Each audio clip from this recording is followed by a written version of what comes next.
কবি শুভ দাশগুপ্তের আমি সুভাষ।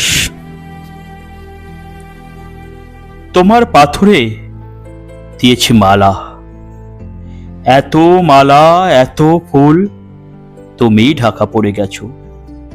তুমি পাথর না হলে রাগ করতে।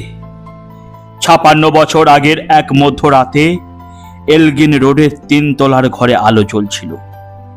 চাদর গায়ের এক ছায়ামূর্তি পায়চারি করছিল অবিরাম। বাইরের রাস্তায় ইংরেজ পুলিশের চর সতর্ক সজাগ চোখে দেখছিল। তার সব সতর্কতাকে বুদ্ধু বানিয়ে তুমি তখন অন্ধকার চিরে ছুটে চলেছ আলোর পথে। দেশের মানুষ, কাক, পক্ষী কেউ টের পায়নি। তুমি চলে যাবার পর ৫৬টা শীত, বর্ষা, গ্রীষ্ম উধাও। তুমিও সেই থেকে প্রত্যেক জানুয়ারিতে পৃথিবীর এ পাড়া ও পাড়া সব মাটিতে তোমার অনশ্বর পায়ের ছাপ, সব রাইফেলে তোমার বুকের বারুদ, সব কুচকাওয়াজে তোমার স্বপ্নের ছন্দ। পরশ পাথরের মতো স্বাধীনতাকে খুঁজেছে তোমার অন্তরে লুকিয়ে থাকা খ্যাপা। তোমার গন্তব্য ছিল স্বাধীনতা, তোমার পথ ছিল স্বাধীনতা, তোমার স্বপ্ন ছিল স্বাধীনতা, তোমার প্রেম ছিল স্বাধীনতা। তুমি রক্ত চেয়েছিলে স্বাধীনতার জন্য, তুমি তাই পাথর।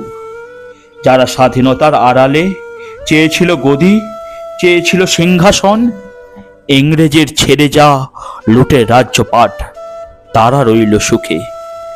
ভারতবর্ষের টাকায় তাদের সুখ, তোমার নয়। ভারতবর্ষের অফিসে আদালতে তাদের ছবি, তোমার নয়। ভারতবর্ষের সংবিধানে তাদের সই সাবুত, তোমার নয়। ইংরেজ গরিব মানুষকে পায়ের নিচে রাখত, আমরা বড় লোকদের মাথায় করে রেখেছি। স্মাগলার কিংবা ডাকাতকে জোর হাতে সভাপতির আসনে আহ্বান করছি। ইংরেজ এদেশের ধন সম্পত্তি লুট করত, আমরা দেশটাকে বেজে দিচ্ছি। ইংরেজ দিয়েছে চাবুক, লাঠি, গুলি, আমরা দিয়েছি মাস্তান, মাফিয়া, নেতা আর বুলি। ইংরেজ দিয়েছে কালাপানি, সেলুলার জেল, আমরা দিয়েছি টিভিতে সুপারহিট মোকাবিলা আর আইন সভায় আয়ারাম গয়ারামের খেল। ৫৬ বছর আগের এক মধ্যরাতে পরাধীন এই দেশ ছেড়ে তুমি চলে গিয়েছিলে স্বাধীন এক স্বদেশে ফিরে আসার স্বপ্ন নিয়ে। তুমি ফিরে আসনি, স্বাধীনতা এসেছে, তার কাঁধের ঝুলি ভরে নিয়ে এসেছে।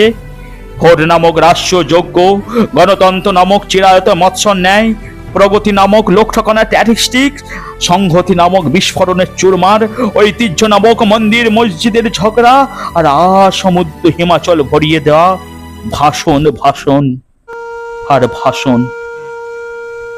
৫৬ বছর ধরে তুমি পাথর হয়ে আছো। ৫৬ বছর ধরে ভারতবর্ষ অধীর অপেক্ষায় কান পেয়ে আতে আছে। এধার তরঙ্গে কবে শোনা যাবে স্বাধীনতার নিজস্ব কণ্ঠস্বর। আমি সুভাষ বলছি।